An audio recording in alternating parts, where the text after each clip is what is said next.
आप देख रहे हैं breaking barriers. I am your host Aaliya. आप सबको अपने प्रोग्राम में वेलकम करते हैं।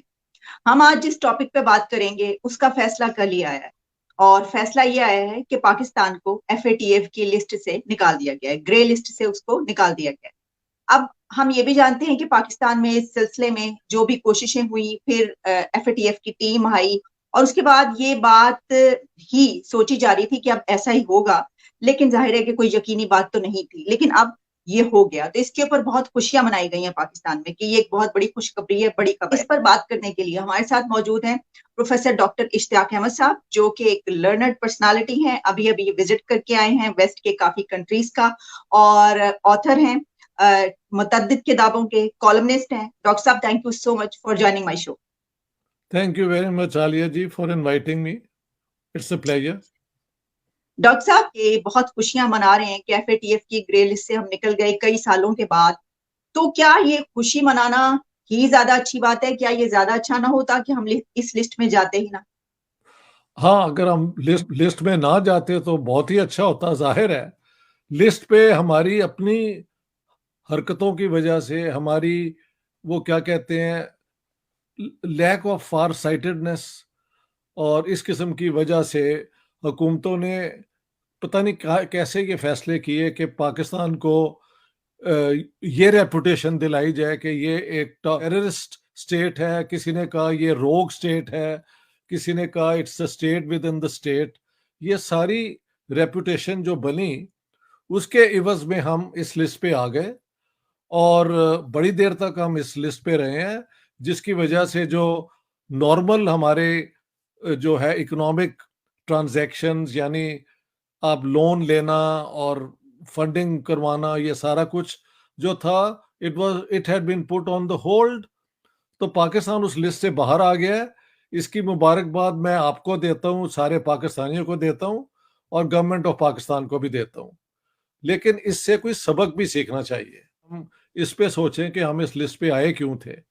तो बात तो सच्ची यही है कि इस लिस्ट पे आने की कोई वजह नहीं थी। एक, अगर हम रिस्पॉन्सिबल, इंटरनेशनल लॉ अबाइडिंग मुल्क होते, हमने अपनी आज़ादी को, अपनी सॉवरेंटी को, अपनी इंडिपेंडेंस को यूज़ भी किया है, मिस यूज़ भी किया है मुख्तलिफ किस्म के वो अनलॉफुल इंटरनेशनल लॉ के मुताबिक एक्टिविटीज़ में। मसलन non interference in the affairs of another country, ये एक रूल है। और हमने कश्मीर में अपने मुजाहिद दीन भेज दिए कि ये डिस्प्यूटेड टेरिटरी है।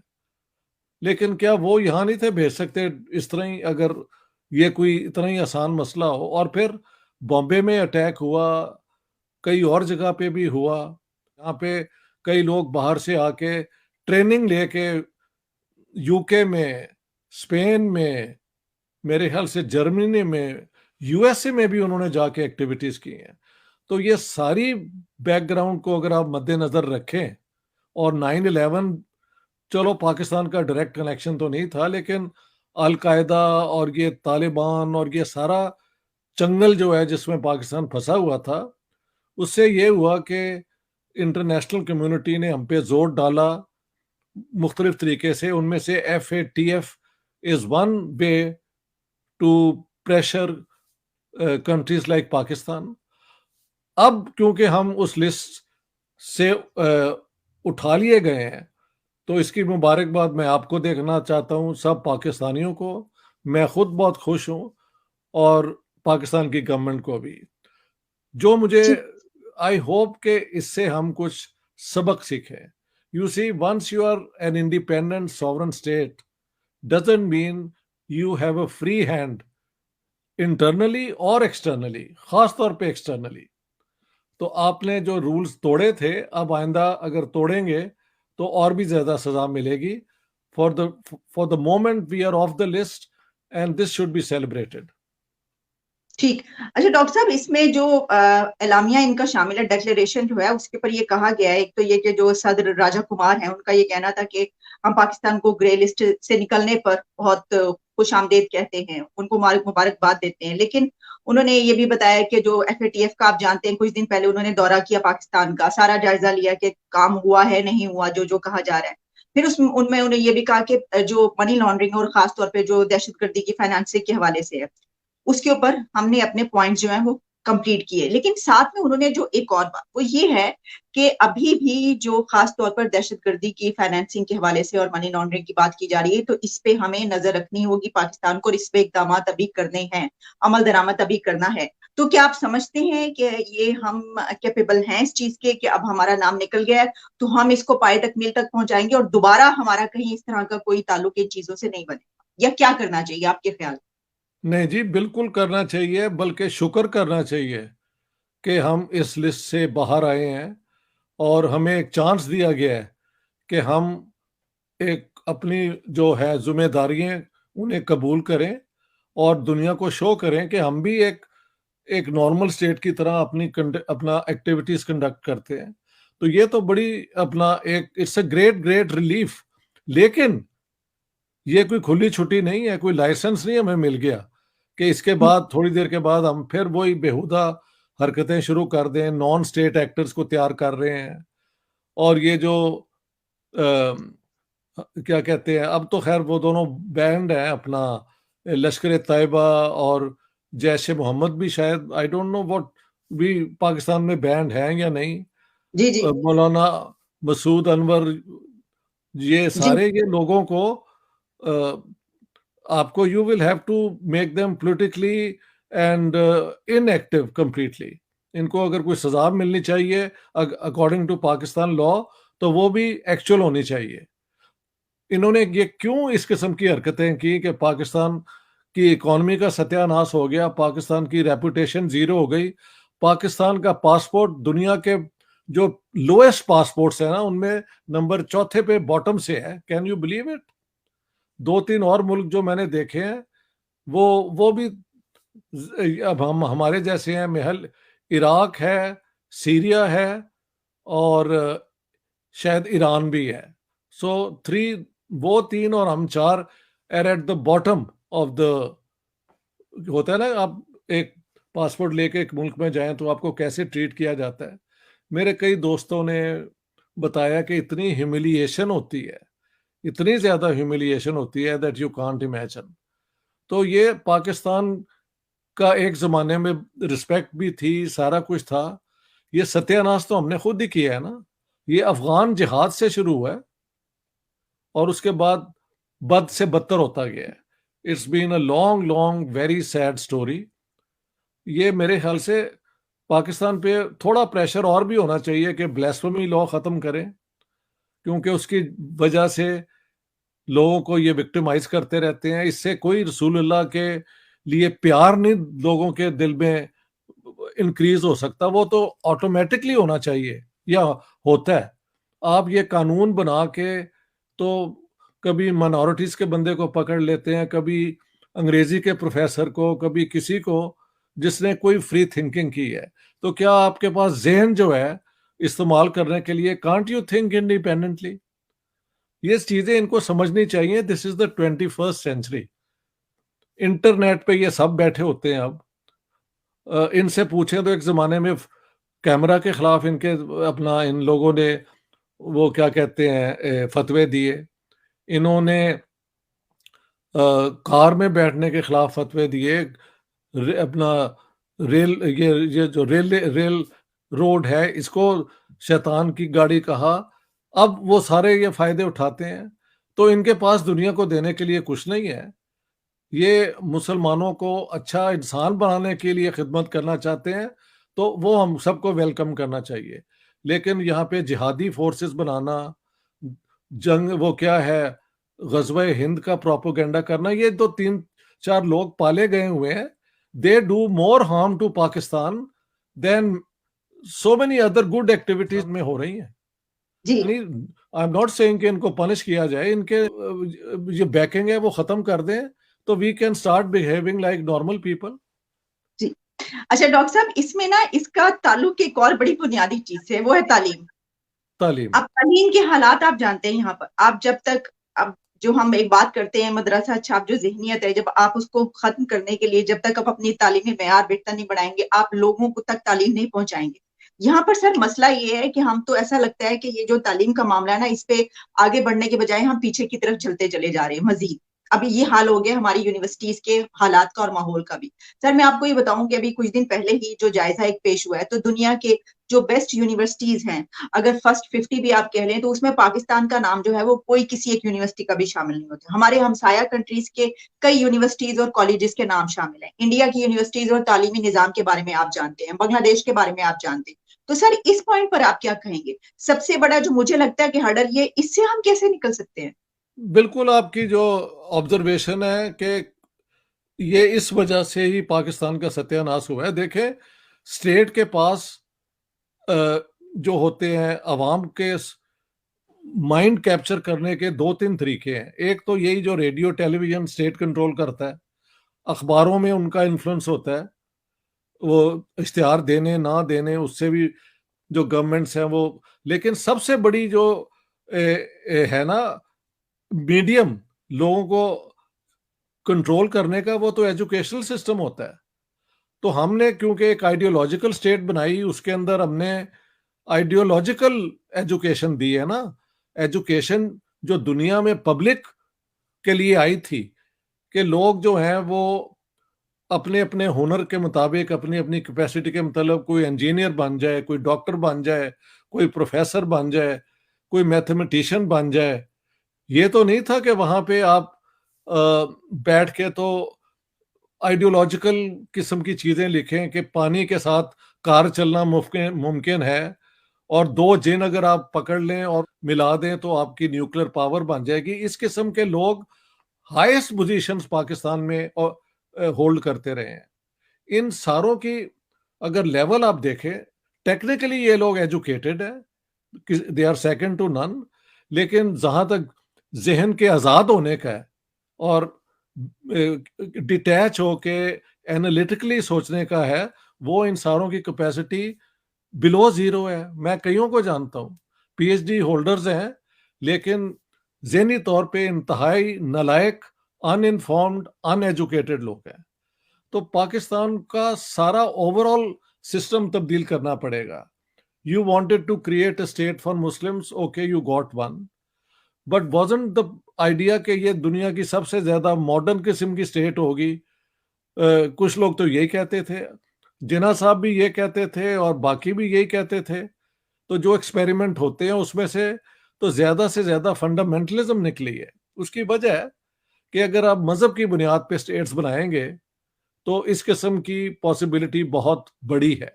अब लोग कहते हैं यार इसराइल भी तो मजहब के नाम पे बना है, ट्रू, लेकिन जिन इसराइलियों ने वो मुल्क बनाया था वो सारे वेस्टर्न यूरोप से और ईस्टर्न यूरोप से पढ़े लिखे लोग आए थे। उन्होंने अपनी एजुकेशन को टॉप क्लास बनाया। देखें, इसराइल जो है उसकी टेक्नोलॉजिकल डेवलपमेंट कई दफा वेस्टर्न एडवांस मुल्कों से भी ज्यादा होती है। खासतौर पे ये जो कोविड के ट्रीटमेंट और ये और वो और वेपनरी, अगर मैं तो वेपन्स के खिलाफ हूँ, लेकिन अगर वहां पे भी देखें तो वो दुनिया के अपना बहुत बड़ी सप्लाई चेन उन्होंने पैदा कर दी है। How? By giving people the proper education जो इस दुनिया में रहने के लिए लाजमी है। हमने वो अपना खिलाफत क्या कहते हैं, रियासत मदीना, उसके बाद कोई जरा हट के बात करे तो उसके ऊपर इल्जाम लगा देना कि ये इस्लाम दुश्मन है, ये पाकिस्तान का दुश्मन है। इस तरह तो मुल्क नहीं ना चलते। जहां पे 94% या 96% सॉरी लोग मुसलमान हो, वहां पे इस किस्म की दकियानूसी लॉज की क्या जरूरत है जो बनाई गई और आज तक दे आर इन ऑपरेशन। और सही। देखें, जो एजुकेशन सिस्टम इमरान खान के दौर में बना था, सुना है उसमें ये और 30 पारे भी ले आए थे कि वो भी सबको पढ़ने पड़ेंगे। और so I don't see the point.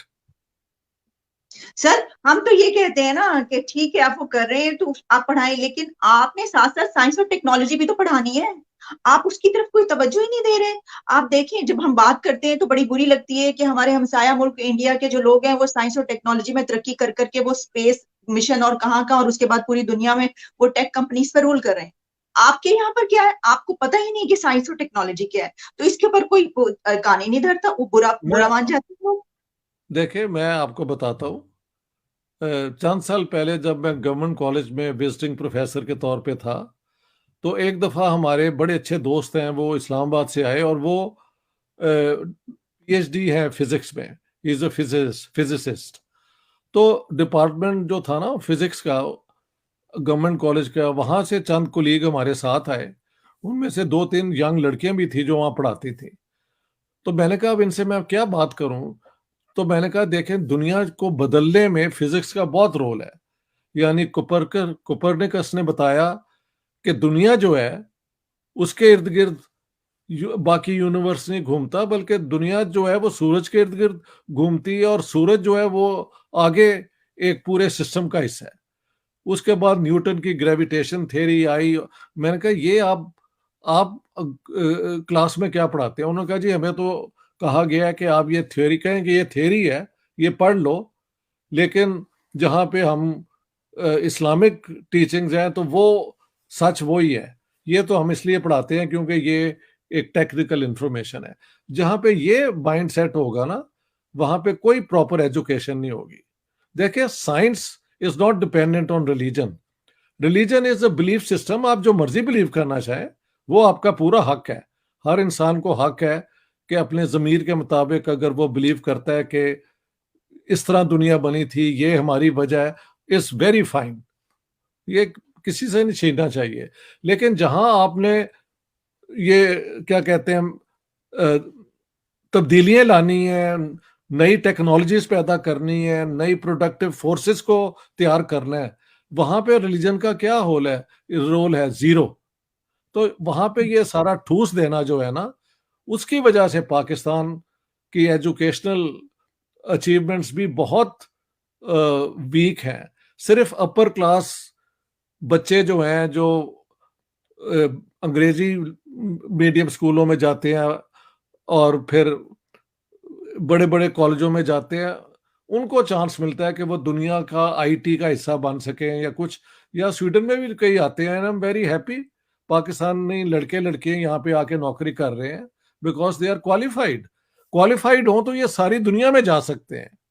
इन्होंने उनको ये मजहबी एजुकेशन दे के बल्कि एक उनकी जो कैपेसिटी है ना सोचने की और क्रिएटिव काम करने की, उसको मजरूह किया है। मैं तो यूं देखता एग्जैक्टली डॉक्टर साहब, एग्जैक्टली ये जो आपने पॉइंट रेज किया ना, मैं भी इसी पॉइंट की तरफ आ रही थी कि ऐसा लगता है कि शायद ना इसको ना, एक तो हम रिलीजन कार्ड जो इस्तेमाल हुआ है ना, उसके बिना पर आपने अपनी सारी की सारी नस्लों को ना, जनरेशन्स को, यूथ को, जो इतना बड़ा आपकी एक स्ट्रेंथ जिस मुल्क की हो कि 60% से ज्यादा यूथ हो, उसको आपने इस पे लगा दिया।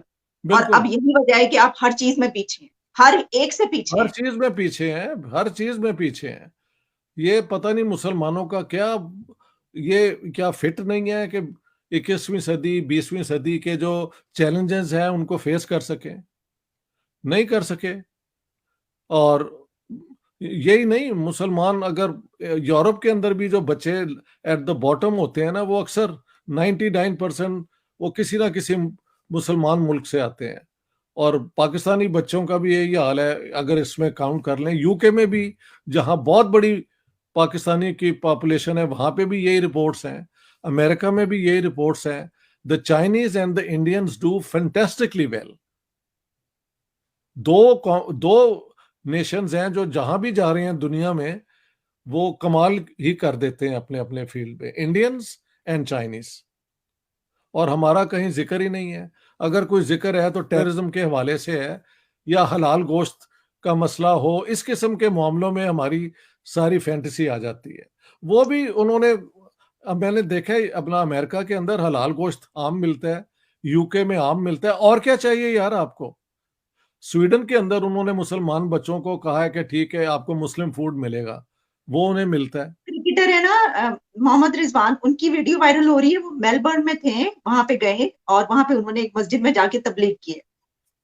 अच्छा, ये कौन है मोहम्मद रिजवान? ये कोई? सर ये क्रिकेटर है, विकेट कीपर है हमारे। तौबा। अच्छा।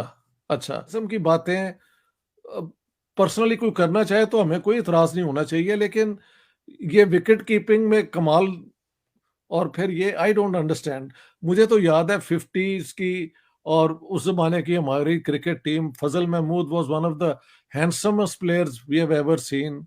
और सारे ये बड़े ए ए ए एज वो क्या थे, अब्दुल हफीज कारदार जो कैप्टन थे, वो ऑक्सफोर्ड के पढ़े हुए थे। वैसे तो देखा जाए इमरान खान भी ऑक्सफोर्ड गए हैं, बट उसका हाल देखें, और कारदार और फजल महमूद लेकिन और डॉक्टर साहब, वकार हसन, इतने स्टाइलिश हैंडसम लोग होते थे ये नहीं क्या। डॉक्टर, सॉरी, इमरान खान को अगर आप उस दौर में देखें, जब तक वो वहां पर रहे हैं तब तक तो उनकी लाइफ बिल्कुल इन सब चीजों से, जो अब वो करते हैं प्रीचिंग, उससे दूर थी। वो तो अब ऐसे बने हैं। सियासत में आए हैं तो सत्यानाश हो गया उनका, यही कहना चाहिए ना, क्योंकि अगर नहीं कहा सर, जाए। इससे पता चलता है ना सर, इससे पता चलता है कि ये सियासत में जो यहाँ पर ये कार्ड इस्तेमाल होता है, तो फिर ये देखे ना, इससे यस, पता दैट्स इट, चलता है। That's it, that's it. बिल्कुल सही बात है। मैं भी कल को वापस आ जाऊं तो मैं इनसे ज्यादा पढ़ा भी लिखा हूं, और मुझे सब ये चारे मसले भी पता है, तो I can also work wonders. लेकिन अगर आप एक कौम को किसी मुनासिब तरीके से डेवलप करना चाहते हैं, तो उनको वो एजुकेशन दें जो आज की रिक्वायरमेंट्स है, क्योंकि ये ठीक। कंपेटिटिव दुनिया, इंडिया हो, अफगानिस्तान हो, जो एजुकेशन में आगे आएगा, जो नई इजाद लेके आएगा, नई पेटेंट कराएगा चीजें, वही सोसाइटी आगे बढ़ेगी। तो हमारा तो उसमें अल्लाह ही हाफिज है। डॉक्टर साहब, वापस उस टॉपिक की तरफ, एफएटीएफ, जाहिर है कि ये सब बातें भी इसी का हिस्सा है कि हमें इसी तरीके से हम अपने आप को ऐसा बना सकते हैं कि आइंदा कभी हम इस तरफ दोबारा ना मुड़े, लेकिन वो नजर तो खैर नहीं आ रहा। लेकिन सर, इसमें ना एक और बात की गई है, जो एफएटीएफ के प्रेसिडेंट हैं टी राजा कुमार, उन्होंने अच्छा, ये भी कहा है कि यूक्रेन जंग की वजह से रशिया की एफएटीएफ की जो मेंबरशिप थी उसको कैंसिल कर दिया गया है, अच्छा। और कॉन्गो, मोजम्बिक और तंजानिया को ग्रे लिस्ट में शामिल किया जा रहा है। इस पे आप क्या कमेंट करेंगे? देखिए, रशिया को तो उन्होंने पॉलिटिकली करना ही था किसी ना किसी तरीके से। उन्होंने उनके ऊपर बहुत ज्यादा, वो क्या कहते हैं, सैंक्शंस भी लगा दिए हैं। ये एक और तरीका है। एक फाइनल ये भी हो सकता है, जो कि I hope it doesn't happen, कि उनको सिक्योरिटी काउंसिल से निकाल दें। अगर वो हुआ तो पुराना जो सेकेंड वर्ल्ड वॉर के बाद एक सिस्टम बना था स्टेट्स का, वो collapse कर जाएगा और दुनिया में केओस हो जाएगी। बाकी वो तीन मुल्क जो हैं, टंजानिया और कॉन्गो, आप बता रही हैं। जी, कॉन्गो, मोजम्बिक और तंजानिया। अब I don't know why they have been put there, वो क्या हरकतें करते हैं। I don't follow Africa so closely, तो आई वुडंट से उन्होंने भी कुछ किया होगा जो दुनिया की इस निज़ाम के खिलाफ है।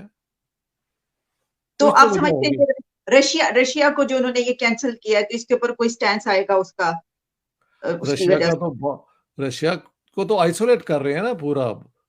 और हम्म। फाइनल आइसोलेशन कुड बी कि Russia is expelled from the security council, क्योंकि वो तो परमानेंट मेंबर है। हम्म। मेरे ख्याल से अगर वहां तक पोजीशन पहुंची, तो ये दुनिया के अंदर एक थर्ड वर्ल्ड वॉर की भी सिचुएशन मुझे नजर आती है।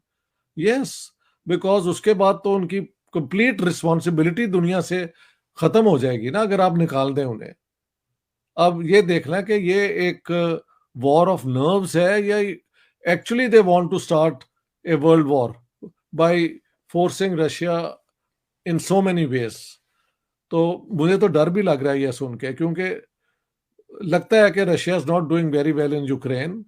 तो अब उसके लिए फेस सेविंग कोई करनी चाहिए ना, ताकि ये बात खत्म हो जाए। लेकिन उसको और हथियार दिए जा रहे हैं यूक्रेन को, और कुछ किया जा रहा है। तो इन हालात में Putin can act in a very desperate manner and use nuclear weapons. तो ये हम्म। मेरे ख्याल से बाद में जब हिस्ट्री लिखी जाएगी, तो ये यूक्रेन वॉर, ठीक है, पुतिन ने शुरू तो की है, and it's a war which has caused great suffering to humanity, लेकिन वेस्ट का इसमें रोल भी गिना जाएगा कि इन्होंने किस तरह उसके ऊपर प्रेशर डाल डाल डाल के finally this war broke out. तो ये जो खबर है, ये कोई अच्छी खबर नहीं है जो आप बता रही है मुझे। अच्छा, तो सर ये भी इसमें कि आपने कहा कि रशिया को भी तो फेस सेविंग भी तो चाहिए होती है। हाँ ठीक है, इस तरह के मामलात में अगर कोई इंडिविजुअल या कोई नेशन या कोई कंट्री आता है तो उसको ऐसे रास्ता, लेकिन क्या आप समझते हैं कि रशिया को रास्ता चाहिए या वो रास्ता मांग रहा है और नहीं दिया जा रहा? देखिए, रशिया तो मेरे ख्याल से अब उनको नजर आ गया है कि यूक्रेन में they have entered into A Quagmire, दलदल के अंदर वो फंस गए हैं। लेकिन वो एक सुपर पावर है, और इस पूरे इलाके में एक एम्पायर हुआ करती थी, जारिस्ट एम्पायर, और फिर सोवियत यूनियन एक वर्ल्ड पावर थी, वो सारी लेगेसी उनके साथ है। और उनका एक कंप्लेंट भी है कि यूक्रेन में फॉर एग्जांपल इन्होंने रशियन पढ़ानी ममनू करार दे दी थी, जिसकी कोई जस्टिफिकेशन नहीं है। इतनी बड़ी परसेंटेज यूक्रेन की पॉपुलेशन जो है वो रशियन है। तो ये और भी इन्होंने ये नेटो को बढ़ाते बढ़ाते बढ़ाते उनके बॉर्डर तक लाने के लिए एक एक सेंस ऑफ एनसर्कलमेंट तो रशिया में हुई ना पैदा। अब ऑब्वियसली इन्वेजन का ऑर्डर जो पुतिन ने दिया है, but what led to such a extreme action from the Russians, उस पे अभी नहीं, हिस्टोरियन बाद में लिखेंगे। तो अभी तो यही नजर आ रहा है ना कि all which has gone wrong is because of Russia. लेकिन आई थिंक ये वेस्टर्न वर्ल्ड की भी उसमें इन्वॉल्वमेंट जो है वो जब लिखा जाएगा एक जमाने में तो वो बात सामने आएगी।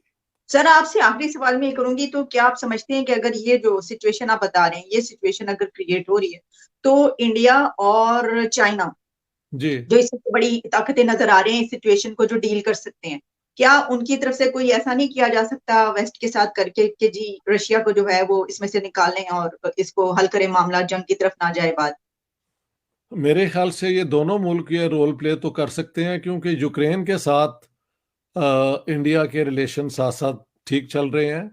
हालांकि और उन इंडियन से जब पूछा जाए तो वो कहते हैं जब से हम आज़ाद हुए हैं, हर इंटरनेशनल इशू पे जब हमें जरूरत पड़ी है रशिया ने हमें सपोर्ट किया है। So how can we let them down. लेकिन हम्म। इसका ये मतलब नहीं है कि हम ये जो जंग शुरू हुई है हम इसके हक में है। ये जंग जल्दी से जल्दी खत्म होनी चाहिए। What they are trying to say is कि रशिया को हम मना सकते हैं अगर आप भी मानने के लिए तैयार हो जाएं। वेस्टर्न पावर्स की मैंने तो नहीं किसी को सुना कि वी वांट के सीज फायर हो जाए वहां पे। आपने सुना है कोई? वो नहीं तो ना असले। हुआ। इंडिया पाकिस्तान की जंग होती है तो ये सारे आ जाते हैं और सीज फायर करा देते हैं। अब नहीं ये करवा सकते सीज फायर किसी तरीके से अगर रशिया को एक चांस दिया जाए। तो मुझे लगता है अलबत्ता India and China, China because it's a great power now, उसका वेट बहुत है और रशिया के साथ उनके बड़े क्लोज रिलेशंस हैं। तो ये दोनों पावर्स एक पॉजिटिव रोल प्ले कर सकती हैं। अगर मिलके करें तो और भी बेहतर है। लेकिन चाइना और इंडिया के अपने भी तो प्रॉब्लम बहुत है ना, ये इस किस्म की कॉम्प्लिकेशंस हैं। जी डॉक्टर साहब, बहुत इंटरेस्टिंग आपसे बातचीत रही, बहुत इंफॉर्मेटिव जो आपने इसके ऊपर अपना जायजा पेश किया, तजिया। आपका बहुत ही अच्छा ट्रिप जिस तरह मैंने कहा रहे, और चंद्रपाल शर्मा जी जो हैं उनका बहुत बहुत शुक्रिया, थैंक यू सो मच जो आपने बताया। थैंक्स अ लॉट कि वो प्रोग्राम देखते हैं, पसंद करते हैं। और डॉक्टर साहब, तो क्या आप वहां पर वेस्ट में आप बताइएगा कि पाकिस्तान के हवाले से और जो हम इंडिया के रिलेशन के हवाले से बातचीत करते रहते हैं, क्या आपको कोई पॉजिटिव सोच दिखाई देती है? देखिए जी, मैं जिस महफिल में गया हूँ वहाँ पे इंडियन और पाकिस्तानी थे, और वहाँ पे तो लगता है ये मिलजुल के रहते हैं। और शायद मुझे वही लोग मिले जो मिलजुल के रहते हैं। So let me not claim more than my experience. वहाँ पे तो जो लोग आए थे लगता ही नहीं था कि ये दो नेशंस हैं जो who are at war with one another. Not war in actual, but वो जो सोच के एतबार से वहाँ पे तो सारी एक बड़ी ब्रादराना माहौल रहा है। सो आई एम वेरी होपफुल। अगर आदमी या तो हो जाए कि बिल्कुल ही वो क्या कहते हैं अनक्रिटिकल किस्म का वो नेशनलिस्ट हो जाए, या वो सिनिक हो जाए। I am neither. I am hopeful. I believe in the goodness of human beings. तो चाहे वो कम भी होना, उनका होना बड़ा लाजमी है। Because we prove that no generalization is correct. Stereotyping नहीं होना चाहिए। हाँ जी, ठीक ठीक। स्टीरियोटाइपिंग नहीं, जनरलाइज तो करना पड़ता है, स्टीरियोटाइपिंग नहीं होनी चाहिए। तो मैं बड़ा होपफुल हूं। और अब हम एक नेटवर्क शुरू कर रहे हैं जिसमें किसी स्टेट की इन्वॉल्वमेंट हमने नहीं माननी और ना किसी पॉलिटिकल पार्टी की। This would be like you me and all others who want ठीक। कि हमारे इलाके में प्रॉस्पेरिटी हो, लड़के लड़कियां पढ़ के आगे निकलें, अपना अपना करियर बनाएं, अपने अपना जो उनमें टैलेंट है उसको फुल चांस दिया जाए उनको प्रूव करने का। और अमन हो, प्रॉस्पेरिटी हो, दोस्तियां हो, यारियां हो, प्यार हो जाए, और क्या चाहिए। बिल्कुल ठीक। डॉक्टर साहब, thank you so much for your precious time. बहुत बहुत शुक्रिया आपका। आपकी बड़ी मेहरबानी। Thank you so